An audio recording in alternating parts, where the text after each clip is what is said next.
आज की हमारी कहानी है बहू और बेटी समान। माँ, मैं बहुत थक गई हूँ घर संभालते संभालते। यहाँ मेरी थकान किसी को नज़र नहीं आती। कुछ दिन आराम करना चाहती हूँ। सोच रही हूँ कुछ दिनों के लिए मैं अपने मायके आ जाऊँ। आते हुए अपने बच्चों को भी साथ ले आऊँगी। वे वहीं से स्कूल चले जाएंगे। आखिर एक ही शहर में ससुराल और मायका होने का कुछ तो फ़ायदा मिले। नम्रता ने फ़ोन पर अपनी माँ से कहा। पार्वती जी ने दूसरी तरफ से कहा, हाँ बेटा, जब तेरी इच्छा हो आ जाना। आखिर ये तेरा भी तो घर है। ठीक है माँ, तो मैं कल ही आ जाऊँगी। नम्रता खुश होकर बोली, हाँ बेटा, कल आ जाओ, मैं तुम्हारा इंतज़ार करूँगी। अभी मैं फ़ोन रखती हूँ, मुझे मंदिर भी जाना है। कमला जी ने फ़ोन रख दिया और सीधे किचन में गई। किचन में खाना बना रही बहू से बोली, अरे अनुपमा, सुनो, कल तुम्हारी ननद आ रही है। आज बाजार जाकर फल सब्जी और मिठाइयाँ लेकर आना। बेचारी मेरी बेटी ससुराल में नौकरों की तरह काम करती है और उस पर कोई ध्यान ही नहीं देता।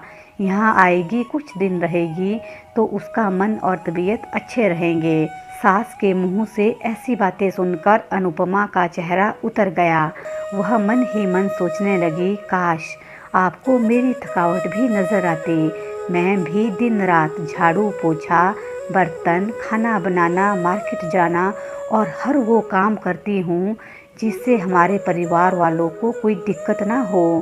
काश आप मुझ पर भी ध्यान दे पाती।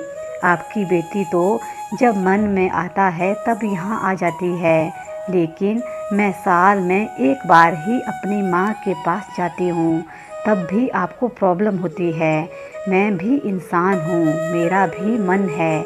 मुझे भी लगता है अपनी माँ के पास जाकर थोड़ा आराम करूँ, सुख दुख की दो चार बातें करूँ, अपना मन हल्का करूँ। भगवान, अब तुम ही कुछ करो ताकि मेरी सास की आंखें खुले और उसे मेरी थकावट भी नज़र आए। शाम तक भगवान ने जैसे अनुपमा की सुन ली और उसकी ननद का फ़ोन आया। ननद ने अपनी माँ से कहा कि उसकी सास ने उसे मायके आने के लिए मना कर दिया है, इसलिए इस बार वो नहीं आ सकती। पार्वती जी बोली, ऐसे कैसे मना कर दिया? पहले तो कभी वो तुम्हें आने के लिए नहीं रोकती थी, इस बार भला क्या हो गया? लाओ मेरी बात कराओ उनसे, मैं समझाती हूँ। नम्रता ने फ़ोन अपनी सास के पास दिया। पार्वती जी ने कहा, नमस्कार समधन जी, आपसे कुछ कहना था। समधन जी ने कहा, कहिए। दरअसल कल त्योहार है, इसलिए नम्रता अपने मायके आना चाहती है। अगर आप उसे भेज दें तो अच्छा रहेगा। नम्रता की सास ने कहा, देखिए समधन जी, आपकी बेटी मायके जाकर रहे, इस बात के लिए हमने उसे कभी नहीं रोका और इस बात से हमें कोई प्रॉब्लम है भी नहीं। कुछ दिनों पहले मैं अपने रिश्तेदार की शादी में गई थी। वहाँ आपकी बहू अनुपमा की माताजी से मिलने का मौका मिला। उनसे गपशप करने के दौरान उनकी बातों से पता चला कि अनुपमा को साल में एक ही बार अपने मायके जाने को मिलता है और वो भी बहुत कम समय के लिए। मुझे लगता है आपको पहले अनुपमा को उसके मायके भेज देना चाहिए और वो जब मायके होकर आ जाएगी तो मैं नम्रता को आपके पास भेज दूँगी। ये बहुत ज़रूरी बात जो मुझे लगता है आपको समझ लेनी चाहिए कि आपको अपनी बहू को भी बेटी की तरह या बेटी से भी ज़्यादा प्यार देना चाहिए।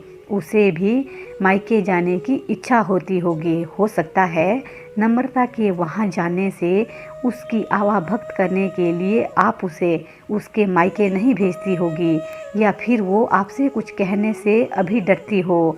अगर आप उसको घर में ही कैद रखेगी तो एक दिन ऐसा आएगा जब वो आपके खिलाफ बोलने लगेगी, फिर वो आपकी सुनेगी भी नहीं और जब चाहे तब अपने मायके चली जाएगी। ऐसी परिस्थिति आए, इससे अच्छा है कि आप ही कुछ बदलाव अमल में ले आए जिससे आपका रिश्ता और रिश्ते की मिठास खराब ना हो। पार्वती जी को अपनी समधन के हर शब्द में सच्चाई नजर आई। उन्हें महसूस हुआ कि उन्होंने अपनी बेटी के प्यार में अंधे होकर कभी भी अपनी बहू के मन का विचार नहीं किया। उन्होंने हमेशा ही अपनी बेटी को अपनी बहू से ऊपर रखा। दूसरी तरफ नम्रता भी अपनी भाभी के बारे में हो रही इस बातचीत को सुन रही थी।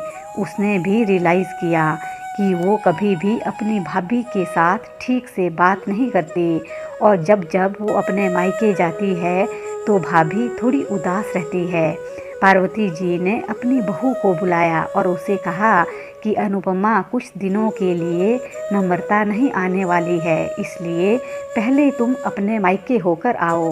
ये सुनते ही अनुपमा का चेहरा खिल गया, क्योंकि यह पहली बार था जब उसकी सास ने सामने से उसे अपने मायके जाने के लिए कहा था।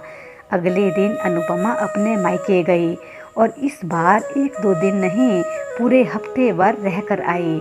अपनी माँ बाप से, अपने रिश्तेदारों से मिलकर आई और जब वो लौट कर आई तो उसका चेहरा खिला हुआ था, उसकी आंखें चमक रही थी। अनुपमा के आने के बाद नम्रता भी अपने मायके आई और इस बार वो खुद सामने से अपनी भाभी से खुशी खुशी मिली और अच्छे से बात की। नम्रता ने अपनी माँ से बात करके उन्हें भी अच्छे से समझने में मदद की कि वह कहीं ना कहीं अनुपमा के साथ गलत व्यवहार कर रहे हैं। दूसरी तरफ अनुपमा अपने ससुराल वालों के बदले रवैये से बहुत खुश थी। अब वो खुशी खुशी सबका ध्यान रखती और हर काम प्यार से करती। वो ध्यान रखती कि कोई भी ऐसी बात या ऐसा काम ना करे जिसे घर में तनाव का माहौल पैदा हो। पार्वती जी अपनी बहू को खुद ही समय समय मायके भेज दिया करती। एक छोटे से बदलाव ने सास बहू और भाभी ननद के बीच की कड़वाहट को दूर कर दिया और रिश्तों को और भी ज़्यादा मीठा और मजबूत कर दिया। ये थी एक छोटी सी प्रेरणादायक कहानी। हमें अपनी रियल लाइफ में भी इस छोटी छोटी बातों को अपनाना चाहिए ताकि रिश्ते मीठे और मजबूत रहे। ये छोटी सी कहानी आपको कैसी लगी ज़रूर कमेंट बॉक्स में अपनी राय दीजिएगा। अगर कहानी अच्छी लगी हो तो लाइक, शेयर और सब्सक्राइब करना बिल्कुल भी ना भूलें। अपना ध्यान रखिए, खुश रहिए, मस्त रहिए, हंसते रहिए और हंसाते रहिए।